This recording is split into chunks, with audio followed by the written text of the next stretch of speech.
morning, everyone. Good morning. Welcome you, the Montanaro family home church. Let us prepare our heart toward heaven. Let's sing a song, holy song. Page 201. 201. We are story to tell the nations. Okay. We've a story to tell to the nations.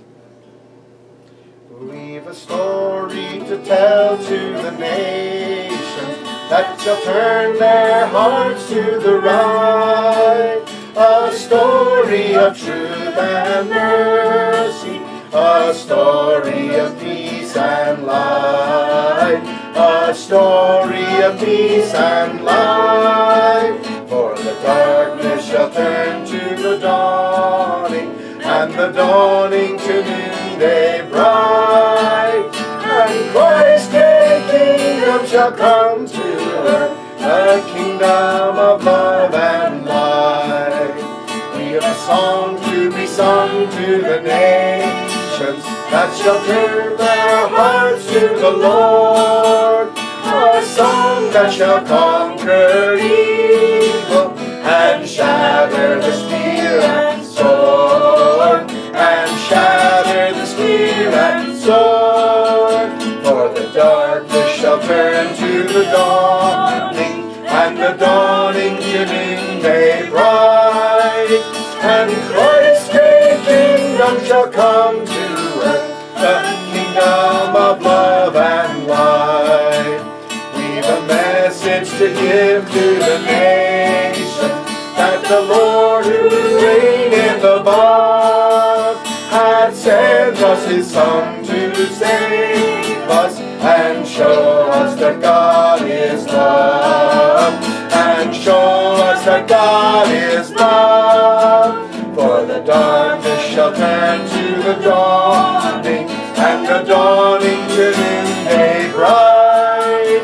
And Christ's great kingdom shall come to earth, the kingdom of love and light.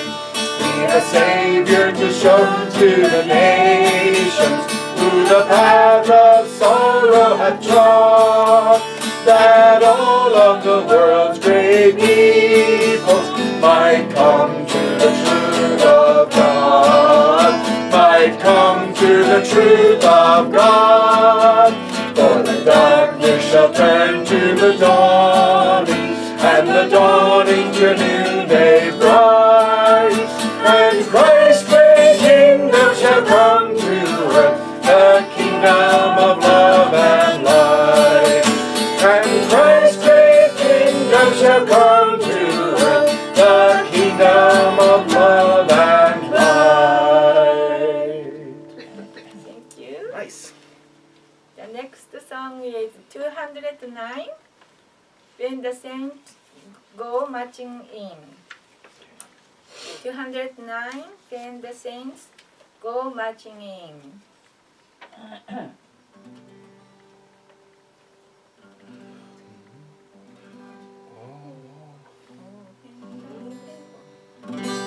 Oh, when the saints... No, do it too low. Oh, oh, oh, oh.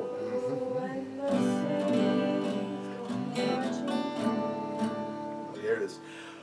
Oh, when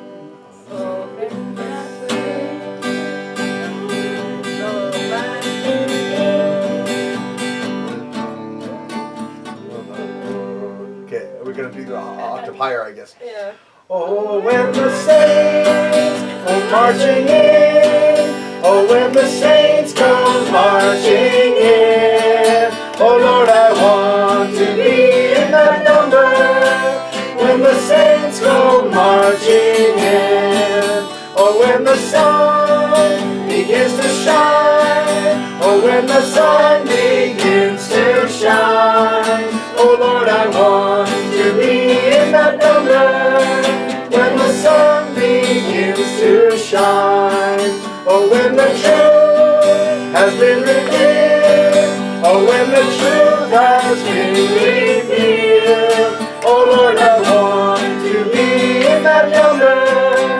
When the truth has been revealed, oh, when of Kings. Oh, when they crown him King of Kings. Oh Lord, I want to be in that number when they crown him King of Kings. Oh, when the heavenly kingdom comes. Oh, when the heavenly kingdom comes. Oh Lord, I want to be in that number when the heavenly kingdom comes. Oh, when the saints go marching in. Oh, when the saints go marching in. Oh Lord, I want to be in that number when the saints go marching in. Woo! Thank you. The next song is number 1, Blessing of Glory. This is a national anthem for the Cheongilguk. Number 1, Blessing of Glory. Now the light of glory arises like the sun that shines on high. Now awakening to freedom, oh revive your spirits, oh revive. Break the mountains and the valleys, bring alive the springs of the earth. Light the world forever with the light of your rebirth. Light the world forever with the light of your rebirth. We are called to bring back the glory to the life of God above. Now the Lord in his greatness fills the universe with tender love. And the sinking souls awaken, ever calling them to be free. How shall I attend him who is calling to me? How shall I attend him who is calling to me? From the dark of death I awaken and rejoice to live in grace. When the one who came to save me holds me tenderly in his embrace, I rejoice to feel the comfort of the love he has for me. What a blessing of glory to rejoice eternally. What a blessing of glory to rejoice eternally. Now he lifts me up to embrace me in the blessing that is mine. What a blessing to receive him in a love so tender and divine.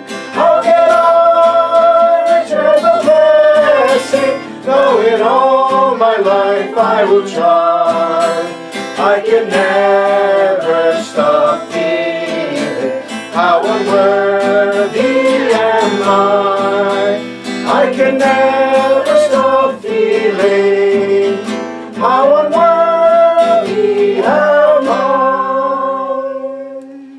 Thank you. Let's just stand up and bow to Heavenly Parents, God and true parents. Today is April 22nd, 2018. Let's just bow to our true parents, God. 연배. Hello. Please join me in prayer.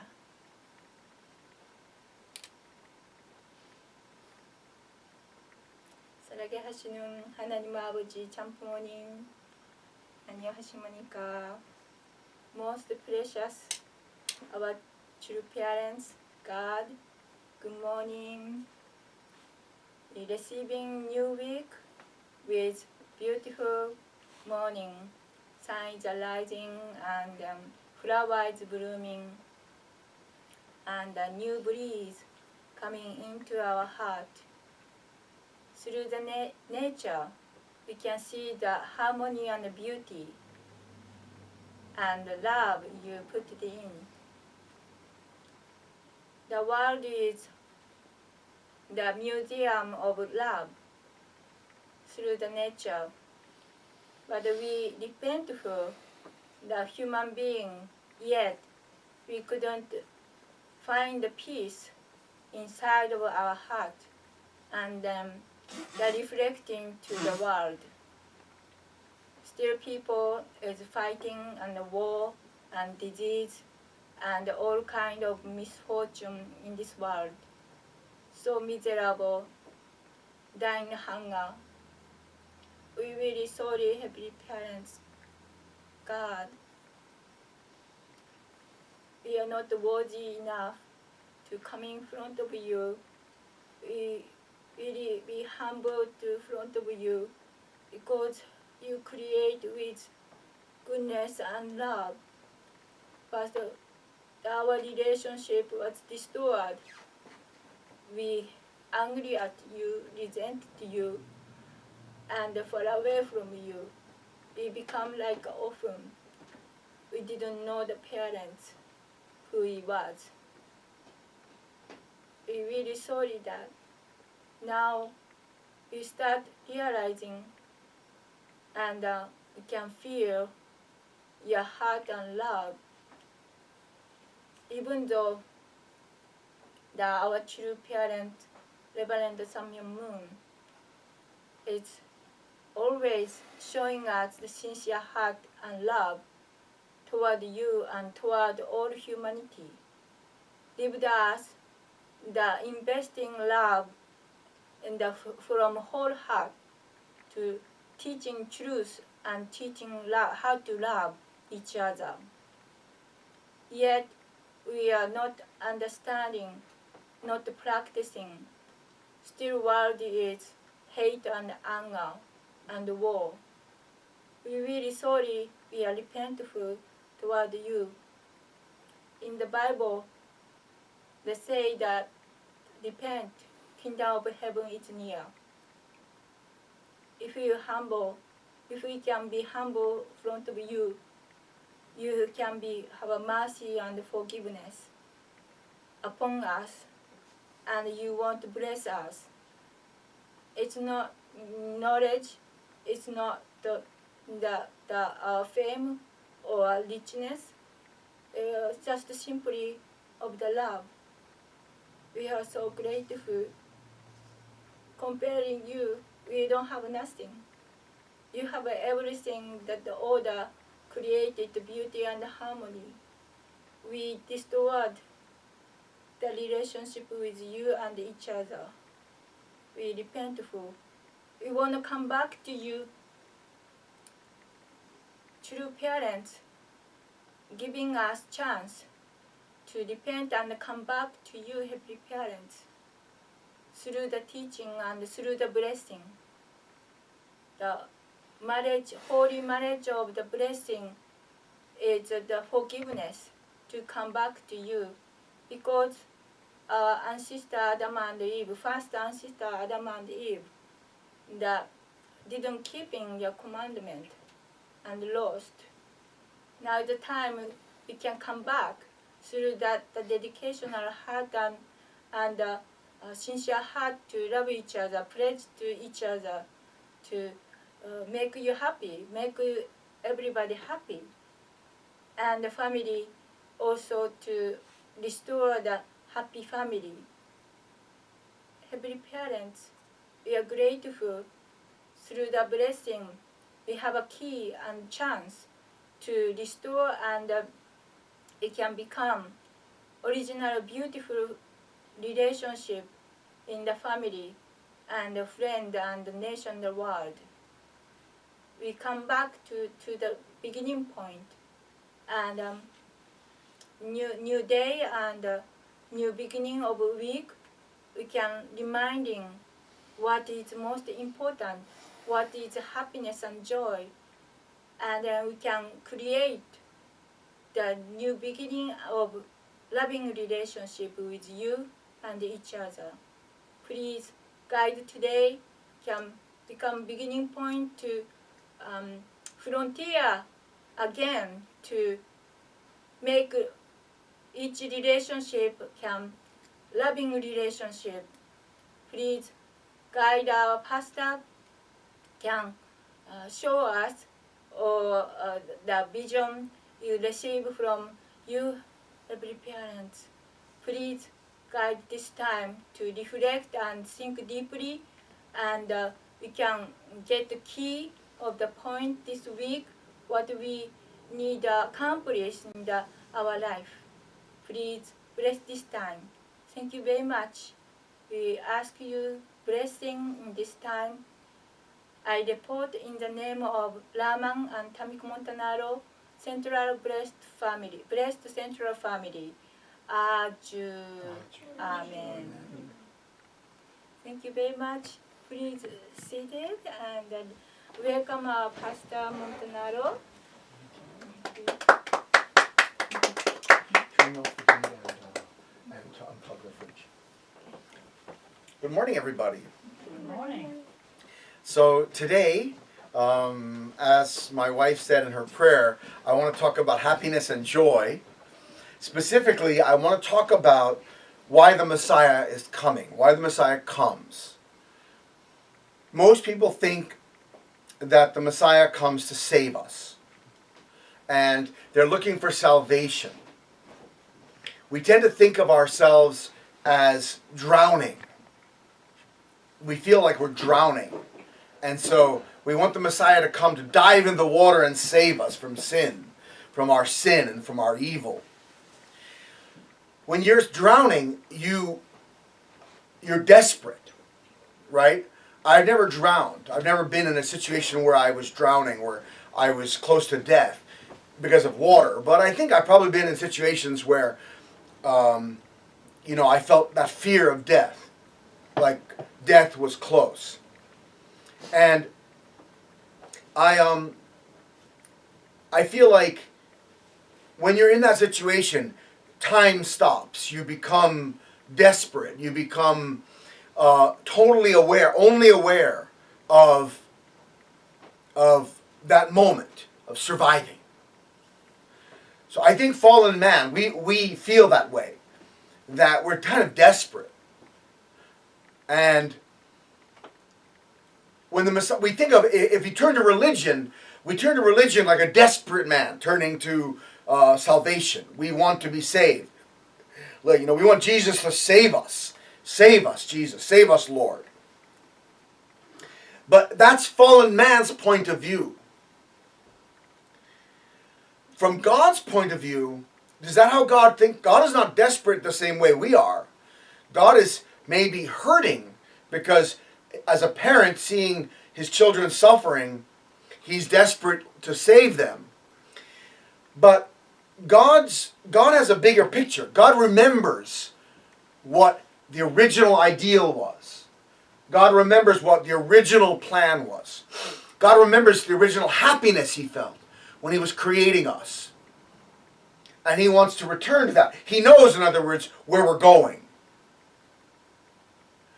We, in our desperate state, don't know where we're going.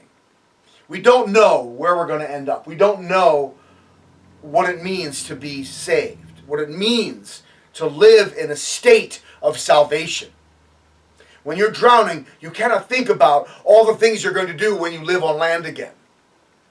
You're not thinking about farming and fishing, and certainly not fishing. If you're drowning, the last thing you want to think about is fishing, right? You want to stay as far from the water as you can. But I mean, when you go on land, you can think about, the beauty of creation and that kind of, but if you're drowning, you're not thinking about anything like that. This morning I was walking, and right in the pond across the street from our house, there was a beautiful gray heron. you know, with the red markings on its head and a beautiful, I think, yellow-orange beak. And he was stalking frogs, you know. He was walking along trying to get frogs, you know. And his neck goes way back like a gun. He's ready to shoot out his neck, you know, and pierce the frog and kill him and eat him. But I was watching him for a minute to see if he would get a frog, but he didn't get one. And then he started cleaning himself up. But when I came back, he was still there, and he was right next to the road, and he flew for just about 10 feet. And they have such beautiful wings. So when you're drowning, you don't think about that beautiful gray heron, right? You don't think about anything beautiful. So fallen man tends to not understand beauty. Fallen people, we don't understand the original beauty. But God does. And the Messiah comes, and this is like the theme of my sermon today. The Messiah comes to teach us how to be happy. We actually forgot how to be happy because we fell and we got caught up in an addictive relationship of love. Addictive. Our love relationship, our sexual relationships were addictive. They're addictive. We're not free in love. We're addicted to love. There's a difference. And the kind of love we're addicted to, like drugs, is not a healthy love. It's a self-centered love, one mutual using each other, mutual selfishness love. And just like people who are codependent, right? The modern psychology term codependency, right? When you have someone who's abusive and someone who supports that person to continue being abusive and somehow feels loved when they're being abused. Right? That's like a sadism, masochism kind of relationship. It's a sick relationship. And just because we want it doesn't mean it's good for us. Just a side note here, and I always mention homosexuality in my sermons because I think that's one of the biggest problems our country is facing right now. The whole LGBTQ agenda, which is being pushed through in every Congress, in any school, and all over the country. People say, well, I want it. If I want it, it must be natural. No! Just because you want something doesn't make it natural. Doesn't make it right. Since the fall, we are caught in a codependent love relationship. And many times homosexuals saw in their families their mother and their father's relationship was very sick, very distorted. And they think, I don't want anything to do with that. If I'm a man, I don't want to have any relationship with women because it's sick. And if they're women, I don't want any relationship with a man because they're sick. And so they reject the man-woman relationship. But that's not going to solve the problem. It's not even going to solve your problem. If you have some sickness inside, the only way to solve it is to look at it, to clean it up, let it see the light of day, talk about it, heal it, offer it to God, clean it up, face it.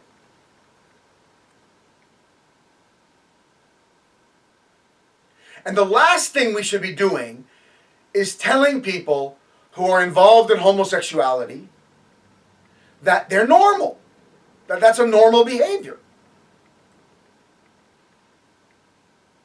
Schizophrenia is also now quite common in our society. People have schizophrenia. Even from childhood, they sometimes signs of schizophrenia. And it's passed on in the certain lineages. They know that schizophrenics, many times they have schizophrenia in their lineage. It doesn't make it normal or right. The last thing you want to be doing is going around telling schizophrenics, oh, you're normal. It's fine to be schizophrenic. That's not helping them. It's not kind and loving. It might be politically correct, but it's not kind or loving. Schizophrenia is a imbalance, a mental imbalance. Homosexuality is an imbalance, a love imbalance. Hormonal love imbalance. It's not right. It's an imbalance. Just because someone's got that imbalance doesn't mean we hate them. In fact, the opposite. You can give more love and be kind and loving and talk and share and help that person to find balance again. And I'll be the first one to admit, the man-woman relationship is not easy. It's much easier to relate only to men if you're a man, or relate only to women if you're a woman. It's easier. You know what a man's like because you are one. The nature of man, even if there's two men who are homosexually involved, they're still both men. So they don't surprise each other, with anything, Anyway, that was a sidelight. I want to go back to the point of, since the fall, we have been imbalanced. We've been in a codependent relationship with love. We're sick. We're sick. Let's be honest here. Sin is sickness. It's spiritual sickness. And human beings have been spiritually ill, sick, since the fall. Since God created us, actually. Basically, He created us healthy and good. And as we were growing, we had to make certain choices. And if you study divine principle, you know that the choices Adam and Eve made were wrong. They chose to not wait, not to keep God's commandment, but to get involved with Lucifer, an angel, in a sexual love relationship. First Eve with Lucifer, then Eve, then turned to Adam. And this distorted our idea of what love is. And it destroyed our happiness. Because you cannot be happy without love. Not possible. So if you don't find true love, you're not going to be happy. You cannot go on a mountaintop and find happiness. You cannot be happy without love. So you cannot go on a mountaintop and avoid the fallen world and just meditate on top of a mountain and find happiness. Can't do it. You might find some relief from the pain. It's like putting your hand in cold water after you get a burn. It might relieve your hand for a minute, the pain, or the ice might relieve the pain, but it doesn't heal your hand. It just takes away the pain for a minute. Later, it takes time for the burn to heal. And actually, keeping it in cold water is not going to help it to heal. It doesn't heal faster. It heals faster when it's in the air and sunlight and, moving and healing. So being on a mountaintop is not going to make you happy. But we need love to be happy. And if you cannot find true love, and in this fallen world, there was no true love. Nowhere. Do you understand? Not a single place. Not in Christian churches, not in Buddhist temples, not in Hindu temples, not in Confucian philosophical places, or not in shamanism, not in Native American religions, not in hedonism and sexuality and clubbing and going dancing and discoing. There is no place that you can find true love. No religion, no philosophy, no lifestyle, hedonistic or whatever, has brought about true love. So there's no hope.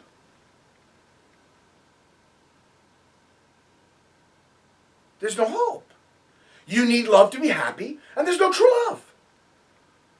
So you are condemned to unhappiness.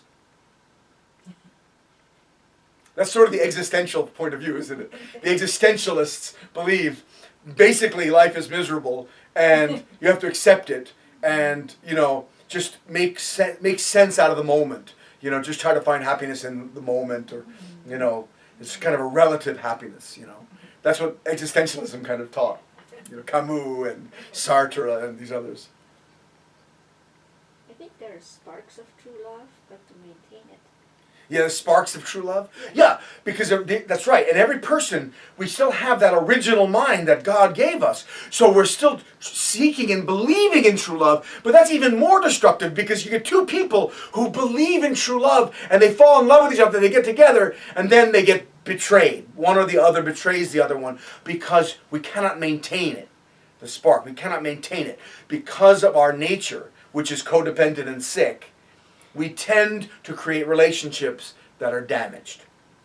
And so you find people who are, actually the happiest people are people who are the simplest people, who work hard in the countryside and who are very, very simple and who just very practical, humble people who get together, they stay together, they're more practical. They don't expect, big miracles in their relationship. They're not chasing dreams. They're very sort of down to earth. And you find that those people, when they hit 60, 70, 80 years old, they're actually very happy, kind of. They realize the world has got bad things and they themselves also. But they've been hardworking and trying to be steady. So that's at least something. But God did not lose hope. We may not have any hope because the world has no true love and I am sick with the same love sickness that Adam and Eve gave me. And there's no hope in that sense. And I can't be happy then, so there's no hope. But God remembers what it takes to be happy. Because God created us. And God knows. And the Messiah is the first person who understands what it takes to be happy.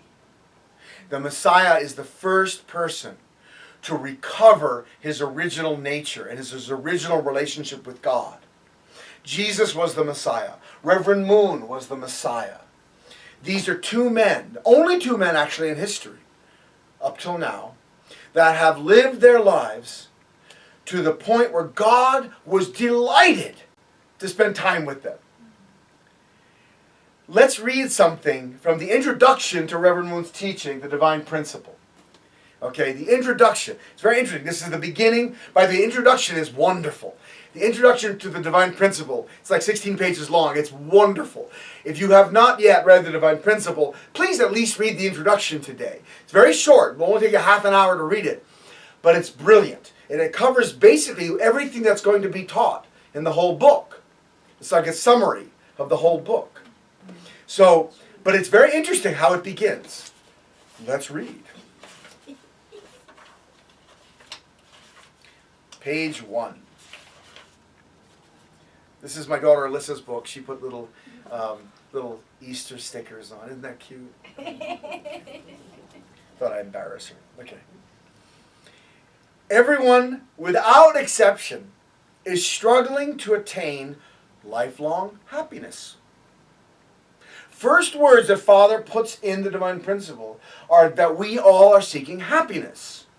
In other words, more than anything else, the principle is teaching us, and the Messiah comes to teach us how to be happy.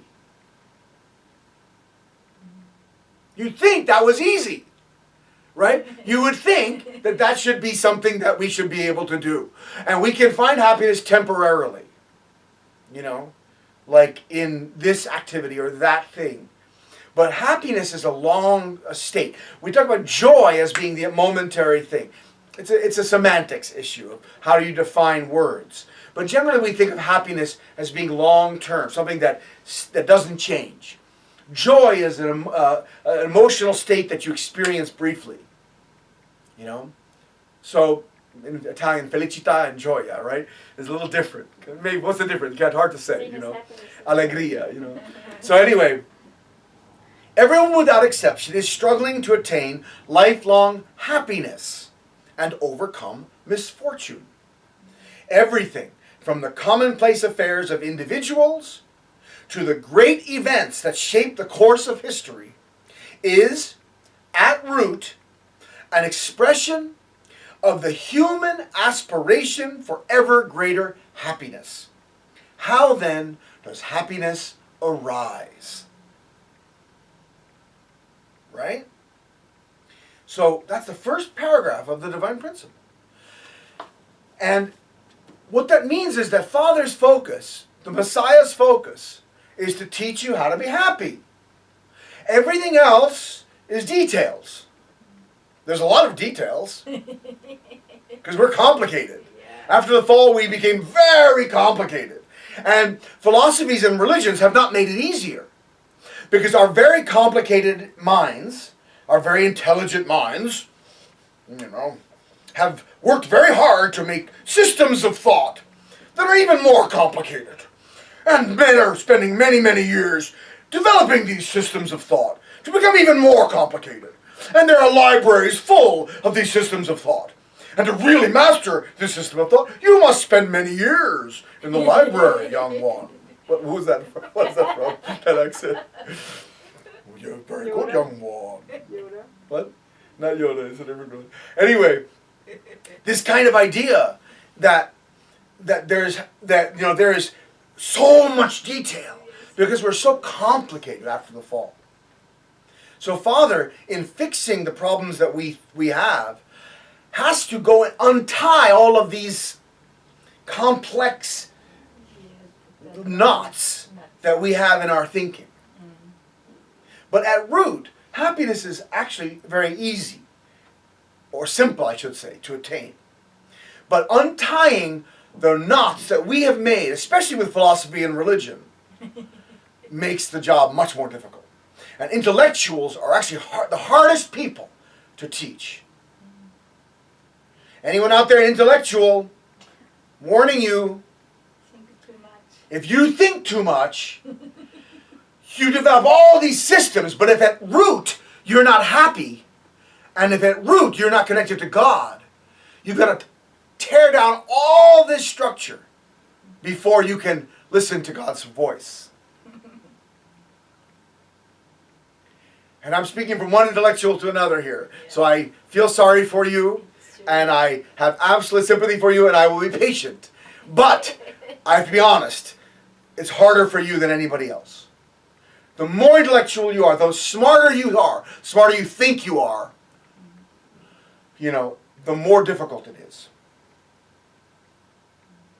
That's why at Jesus' time, the ones who opposed him the most, the ones who came against him, were the Pharisees and the scribes and the Sadducees.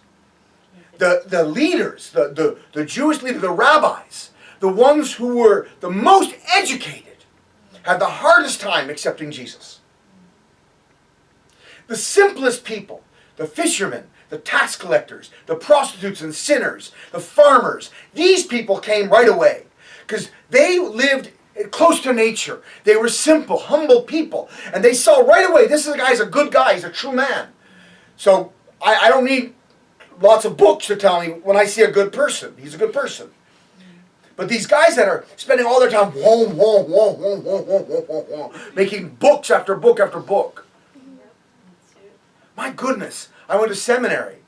Our seminary library is one of the best in the world, actually. And we had shelves and shelves on just the topic of grace, God's grace. Thomas Aquinas wrote Summa Contra Gentiles and Summa Theologica. This long. I mean, just book after book. He could talk. Anyway, so many books. But they don't bring happiness. Okay? They don't bring happiness. I'll tell you that for right now. So how then does happiness arise? People feel joy when their desires are fulfilled. Simple. If you want something, you gotta have it.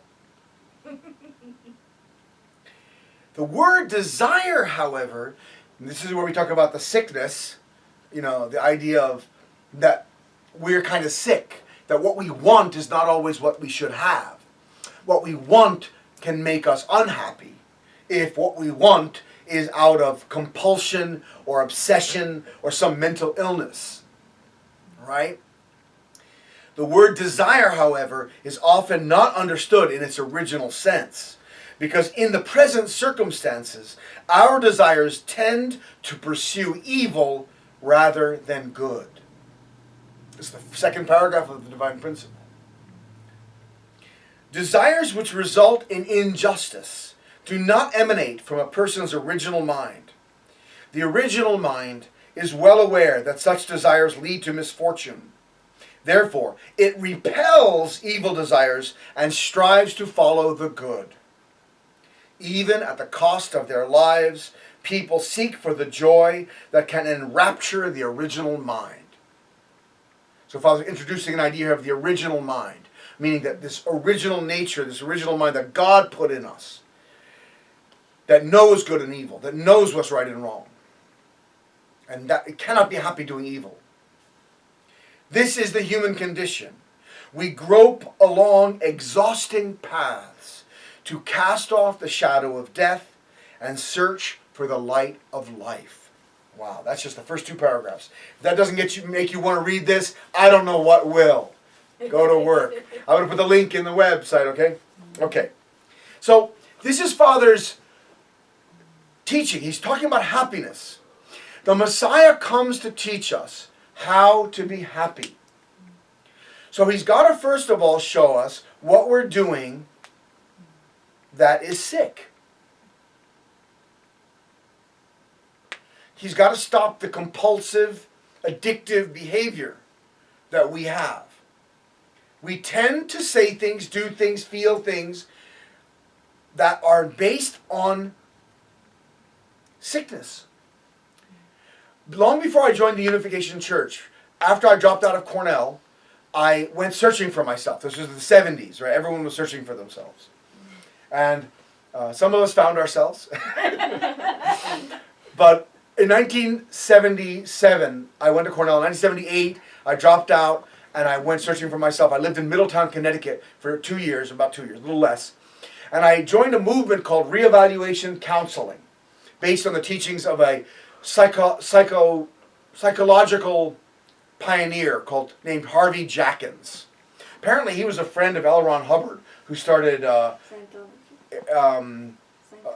Scientology, and also Werner Erhard, who started the EST trainings. They were all part of this group in the Northwest, in Seattle area, I think, that were sort of trying to experiment with ideas, psychological ideas, to help the human condition, you know. Anyway, this one person that I studied for about a year and a half, Harvey Jackins, he created a movement based on psychology, but very different, kind of active psychology, where you counsel each other. You take like an hour and a half with another person, and you spend 45 minutes in the position of the counselor, and they take 45 minutes in the position of the client. And they go through their emotional discharges and pain, and then you help them to cry and to laugh and to yawn and to shake and to shout angrily and to get all these emotions out. And then after that, they settle down for a minute, they kind of calm down, then they become the psychologist, the counselor, and you become the client, and you go into your own stuff. So it was very helpful, actually. You had permission, in other words, to really explore a lot of deep things from your past. And for me, a lot of it was based on my parents' divorce and healing that. But anyway, the point I was going to make is this. Harvey Jackins said something that was brilliant. He said that after years and years of counseling, he began to uncover his original nature, he said, the true nature of what it means to be human. And he said, after years of counseling, I have concluded that what we call sexual desire is 99% distress, meaning damaged thinking. Really interesting. He didn't know the divine principle yet. He didn't discuss it in these terms. But he was a brilliant man who really helped many people, and he said, I have concluded after years and years of counseling that what we consider to be sexual desire is 99% distress recordings, meaning wrong thinking, addictive, compulsive behavior. Interesting, right?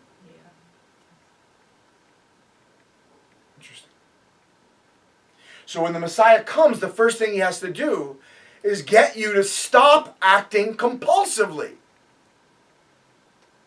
He's going to put you on, like if you're a compulsive eater, He's going to put you on a crash course to eat less. Maybe fasting sometimes. Dieting, exercise, right? If that were original sin. It's not original sin, though. Thank goodness. But it's a sign of it. I mean, anything compulsive is usually connected to that same root. But the most compulsive behavior is based on love, compulsive love. And so the first thing the Messiah is going to come and do is tell you, be celibate for a while. Be celibate for a while. Give up sex. It's addictive. You don't know what you're doing. As Harvey Jackson said, it's compulsive, distressed behavior. Father basically said the same thing. Jesus said the same thing. Jesus said something very interesting. You know, right? If you've read the Bible, if you've read your Gospels, Jesus said, "You've heard it said that thou shalt not commit adultery. But I tell you, if you look at a woman with lust in your heart, you've already committed adultery." Wow. That's a high standard. He wanted us, our thinking and our feeling, to be pure. St. Paul, piggybacking on that, was celibate his whole life. He never got married. Now, I'm not recommending this for your whole life, because Father came and he opened the gateway, the doorway of true love. That's the conclusion of our sermon today, by the way. But Father came and opened the gateway of the blessing of the marriage ceremony. It doesn't mean it's easy. It doesn't mean it's automatic. But the point is that he opened the gateway so we can begin working on restoring love between man and woman. But for 2,000 years, that gateway was not open. Jesus could not open it because he was murdered before he could get married himself. So Paul, who was the closest person to Jesus in many ways, even though he never met him physically, but he was struck down and he became the most active witnesser. Think about it. Who converted more people to Christianity in their lifetime than Paul? None of the other disciples. Peter, James, John, none of them. Paul witnessed to the entire Asia Minor and Rome. All of what is now Turkey and Greece and Italy. He witnessed by himself. Wow, what power, right? And in Corinthians, the letter he wrote to the people who were his disciples in Corinth, he writes in 1 Corinthians chapter 7, "I wish that everyone could be even as I am," meaning celibate. "But each one has his own gift. So I say to you, to the unmarried and to the widows," meaning if you're not married yet or if your husband or wife has died, "it is better that you remain single. But," he said, "if it is better that you marry than that you burn with lust." In other words, it is better for you to get married and have one partner, which is more principled, than for you to have fornication with many partners. Like we're seeing in America today. So Paul in Corinthians chapter 7, 1 Corinthians chapter 7, if you want to read it, recommended celibacy. And Jesus himself talked about you should not sin, meaning don't even commit adultery in your mind or heart. So they didn't, talk about marriage. And many good Christians since then have joined nunneries or monasteries, right? Or have become, monks who gave up sex. Most of the Catholic saints, right, were celibate their whole lives. The Catholic Church, the priests and all the way up, priests and bishops and cardinals and, all the way up to the Pope have been celibate since Hildebrand. Hildebrand was the monastic. He was a monk in the 11th century, 12th century, who came out of the Cluny, I believe, monasteries in France. And the papacy was so corrupt because the popes were married for 1,000 years. Many Catholics don't know this. If you're Catholic, you should know this. The popes were married, all priests were married for 1,000 years after Jesus. Peter, the first pope, was married. You can read it in the Bible. He had a wife. He was married.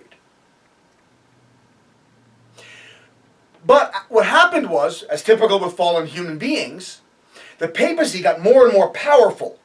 Bishoprics, where the bishop had control over a large territory, got more and more powerful politically and economically. They had money, they had control.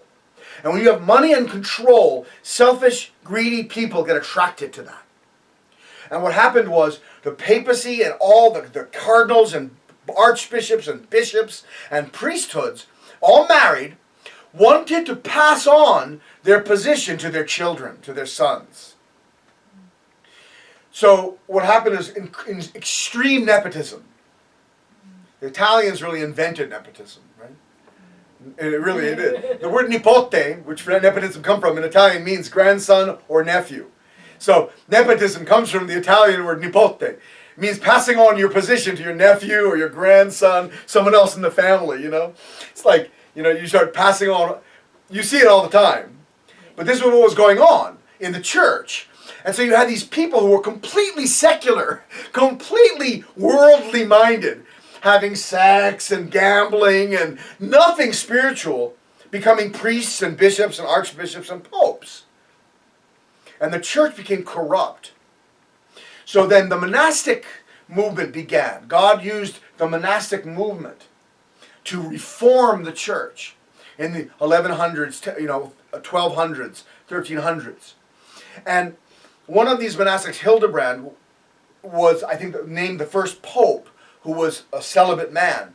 And since that time, the papacy has been celibate, and gradually it became the rule in the Catholic Church that you had to be celibate and have no family to have a position, a clerical position, meaning priest or bishop or archbishop or cardinal or pope.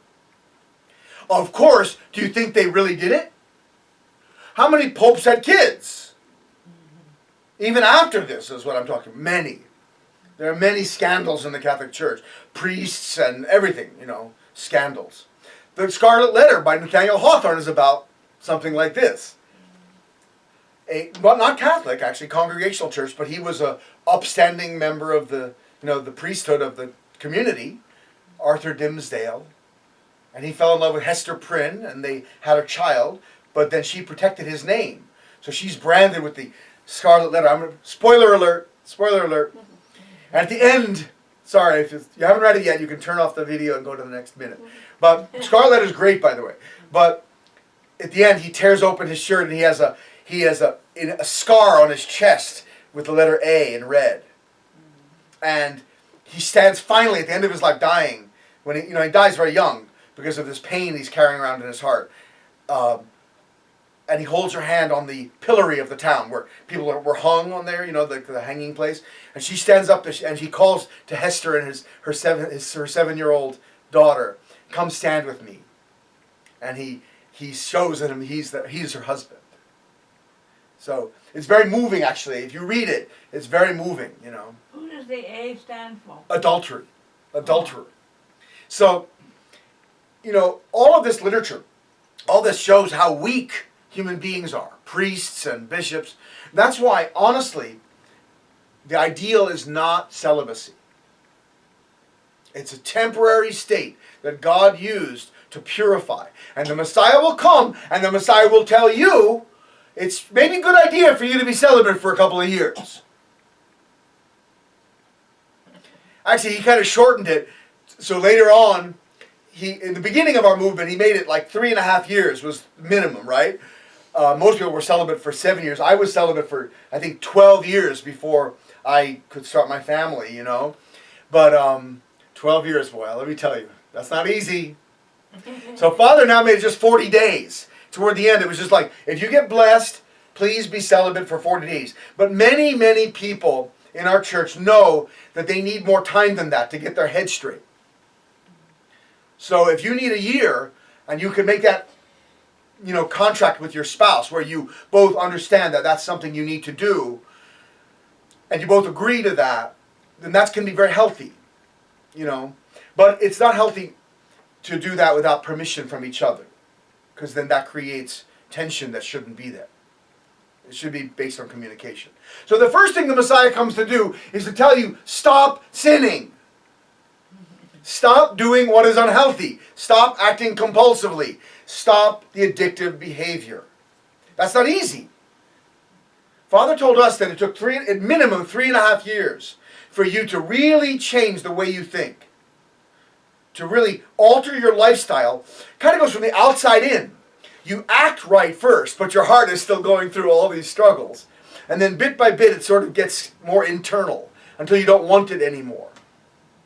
If you ask any alcoholic or any addicted person if they still have cravings for alcohol, they'll say yes. Or drugs, they'll say yes. It's not easy to give up something you love. That's not healthy for you. So, just because you've been celibate and you have given up bad sex and bad love and you're getting blessed and you have a beautiful spouse, doesn't mean you don't have cravings for the bad things. You still do. But that's the first step. So then, after you've given up, or at least tried to give up, your negative behavior, now the Messiah can teach you how to be happy.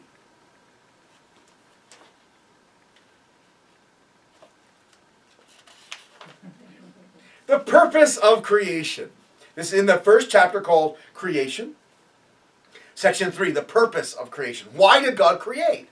Why did God create the universe? It is recorded in the Bible that after God completed each day of creation, he saw that it was good. This suggests that God wanted his creations to be object partners, embodying goodness, that he might take delight in them. He wants to enjoy what he created by loving it. He wants to give love to everything that he created. How do we then become an object partner for God's joy, for God's love? And Father says, it's very clear, Genesis chapter 1:28, the Bible says, "Be fruitful and multiply, and fill the earth and subdue it, and have dominion over the fish of the sea and over the birds of the air, and over every living thing that moves upon the earth." The three great blessings. Be fruitful, multiply, and fill the earth, have dominion. Be fruitful means get your mind and body together, centered on God. Multiply and fill the earth means get man and woman together, centered on God. And you can see this makes us happy too, right? When your mind and body are together, when you are like really skillful. Like if you're playing soccer, right? My son's always trying to nutmeg me. Do you know what nutmeg means, to those at home? It means that the defender's like this, and you're like so clever with your feet. Like, ooh, look at me. I'm really messy. What is his name? First name? Lionel Messi, right? He's like the god of soccer. And then you pass the ball right between the person's legs. They're like going like this, and then and they're turning around, and you run around them, and you keep going, and the crowd goes, ooh, you know. It's like, burn, you know. So he's always trying to nutmeg me. I can be standing making a sandwich, and he'll be dribbling the ball and pass it between my legs and go, "You're nutmeg," you know. So this kind of skill that you want to have when you're playing soccer, when you're playing guitar, which I don't have, sorry, when you doing anything, painting, right? Even love, right? You should have skill and ability in loving each other. Everything you do, you want that kind of skill. You don't want to feel awkward or like you don't know what you're doing. We want mastery, right? Well, that's what the three blessings are. It's mastery on 3 levels. First blessing is mastery of your mind and body working together. Mastery. Mastering yourself.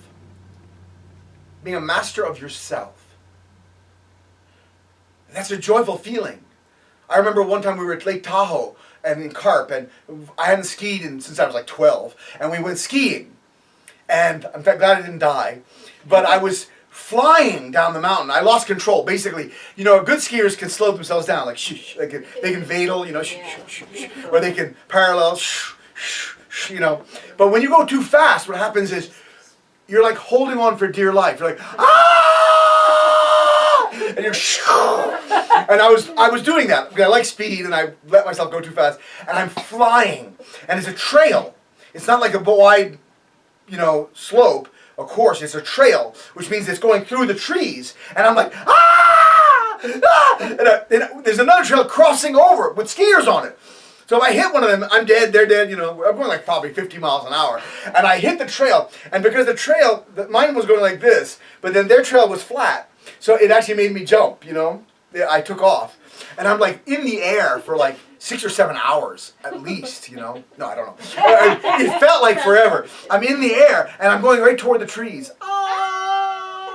And then I land just before the trees, and I'm screaming. I remember, I started screaming, "You got it! You got it! Like, hold on!" I was screaming at myself. And I dug my edges in, I'm like, and around the trees, I missed the trees. And I'm like, yes! And I remember that one moment, my mind and my body were completely united.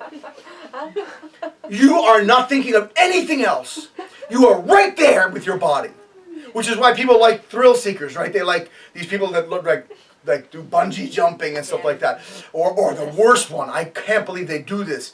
They jump off of cliffs with that stupid, the gliding outfit on. They just have like a bat. They look like a flying squirrel. They're basically jumping off a cliff and like, ah! And they're probably falling like at this rate, like this. They're not completely going straight down. They're kind of gliding. But they're going really fast, probably like 100 miles an hour through the air. And then they take the head cams. You can go online if you want to look at this on YouTube, and you can see what they're seeing. Oh, no, thank you very much. Bungee jumping looks safe compared to this, I mean, I can imagine like dead bodies around, like down the cliff, all the way. Oh, there's John and there's Paul, They do crash into it. What's that? They do crash. Oh, I know. They crash right into trees. They crash into cliffs. Anyway. So obviously, if you're doing that, you're looking for thrills, okay?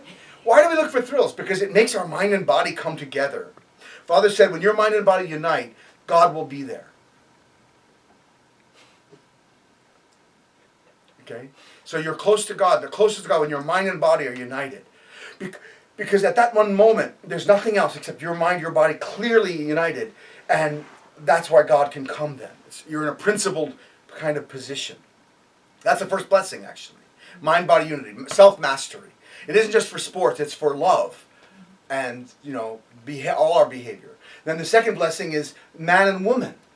The mastery of this relationship, making this relationship beautiful and whole. And notice how each one of these, God has an object to love. When your mind and body are united together, you're like this wonderful person for that one moment, right? You're like this one, you imagine your whole life, like Jesus or Father. Their whole life was lived like that. So God could just celebrate every moment with God, with Father, or with Jesus. Just celebrate. Just being with Father. It was like a thrill. And then a man and a woman, that's the next stage, the second blessing. And finally, if the man and woman make beautiful children in our society, nation, and world, so all human beings have mind-body unity and man-woman unity, that's the second blessing. Wow. Now God can not just love one person, but all his children.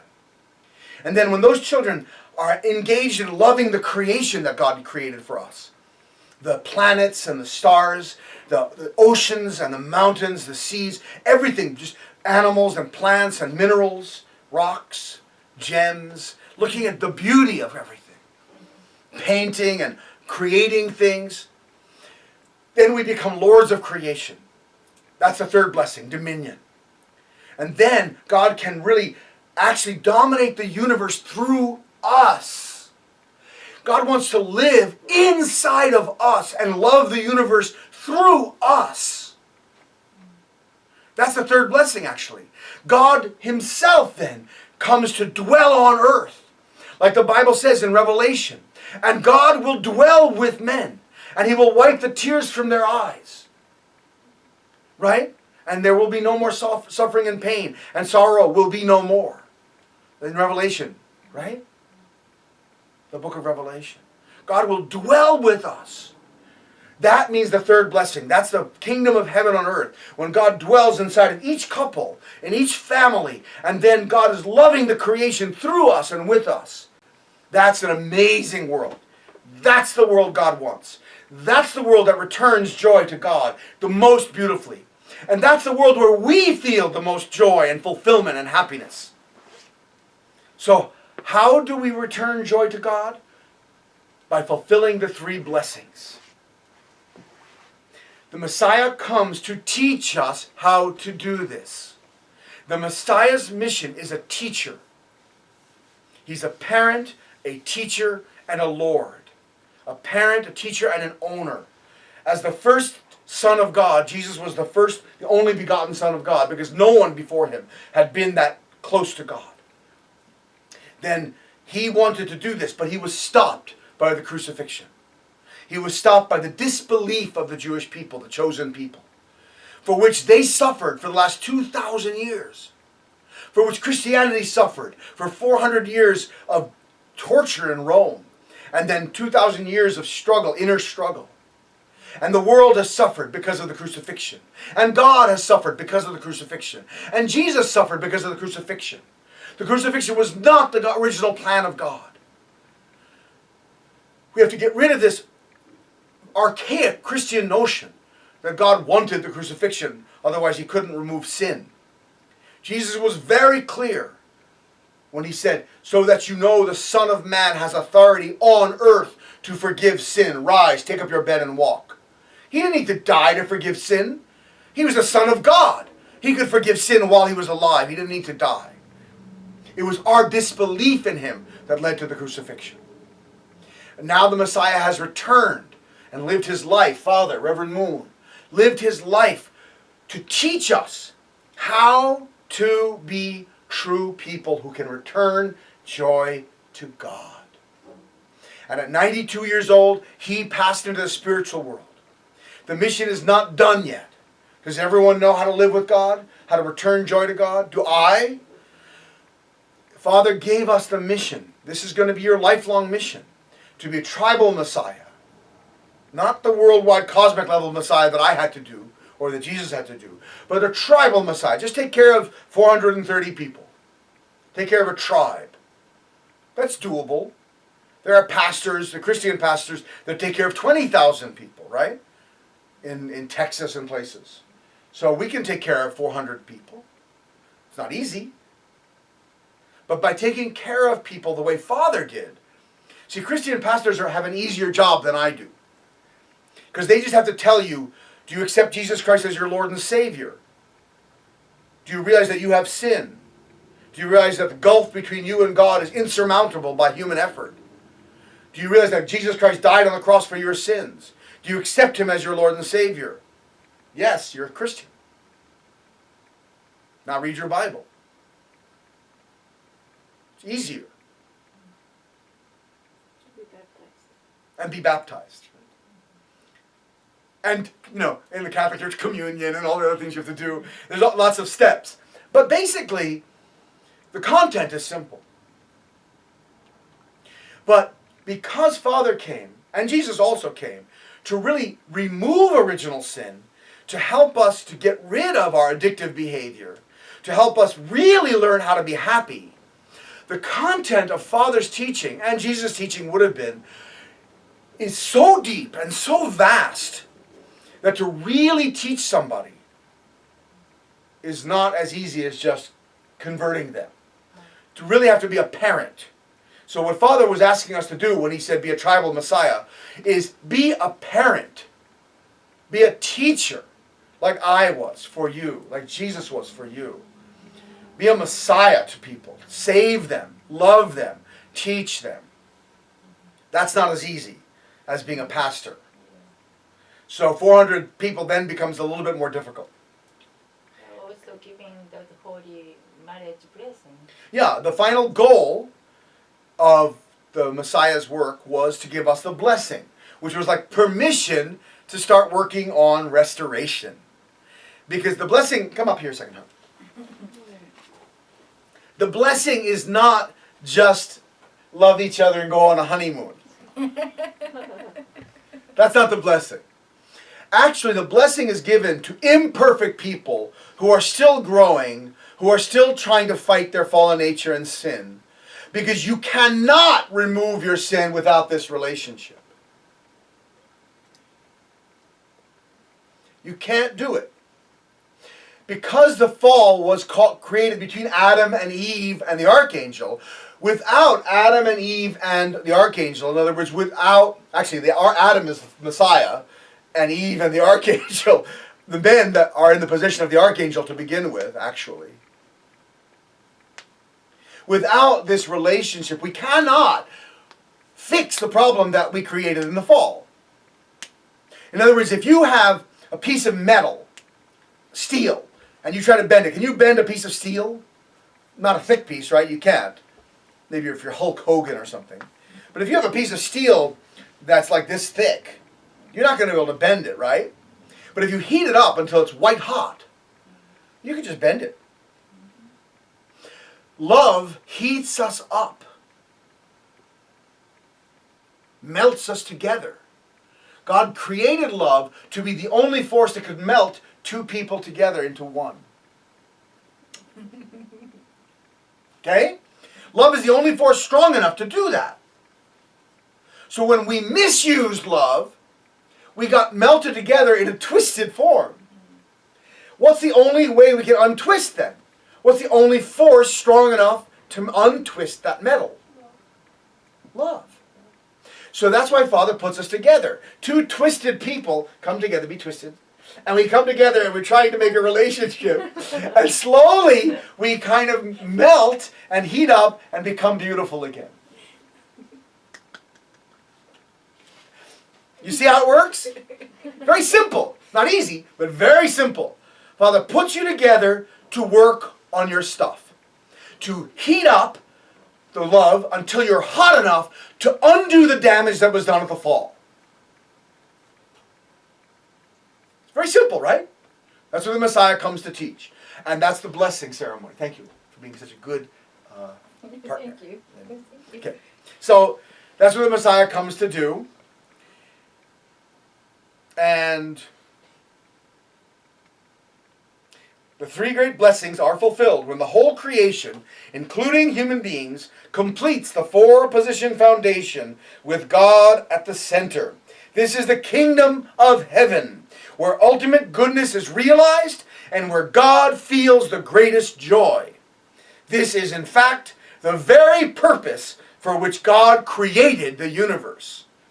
The ultimate purpose of the universe, with human beings at its center, is to return joy to God. That's the purpose of creation, to return joy to God. That is our purpose, to return joy to God. By returning joy to God, we find joy ourselves. God is really cool. He designed it that way. That our greatest happiness comes when we're giving joy to God. We fulfill the three blessings. We are really happy. And then that gives joy to God. Our happiness gives joy to God. So, why does the Messiah come? To teach us how to be happy. To teach us what is happiness, true happiness, and to teach us how to find true happiness. Please join us in finding that happiness, in building that happiness on the earth, family by family by family. Connect to us, call us, write us, blessedfamilysanctuary@gmail.com. Type me a letter and I will contact you personally if you want. blessedfamilysanctuary@gmail.com. We're moving, by the way, to New Hampshire soon, so we'll have a new address and everything like that. But we'll still always be real. blessedfamilysanctuary@gmail.com. You can type me a letter and I will respond to you. And we can stay in touch and we can build this kingdom of heaven on earth together. It may take many years, but that's okay. What else do you have to do? You have anything else you're doing? Okay, let's pray. Please join us in prayer.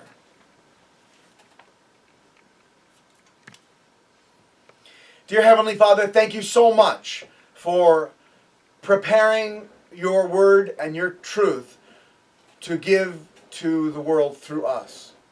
For giving us truth through true parents. The divine principle and the Bible. Father, we have so much truth from Jesus and from Father that we have so much power, so much potential to do good in this world and to become something that we can't even imagine right now. I don't think a caterpillar can imagine what it's like to fly around as a butterfly. And yet that's its destiny.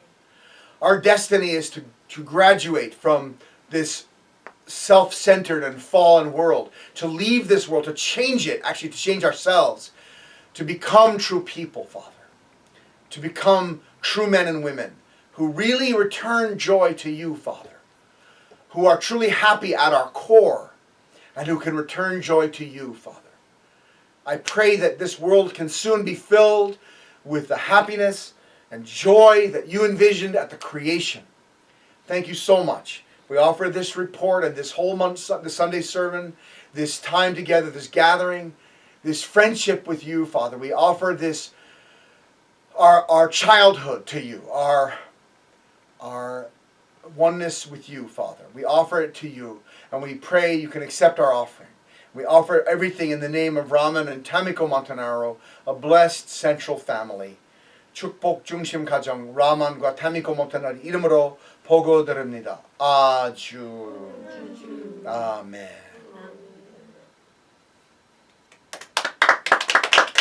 Thank you.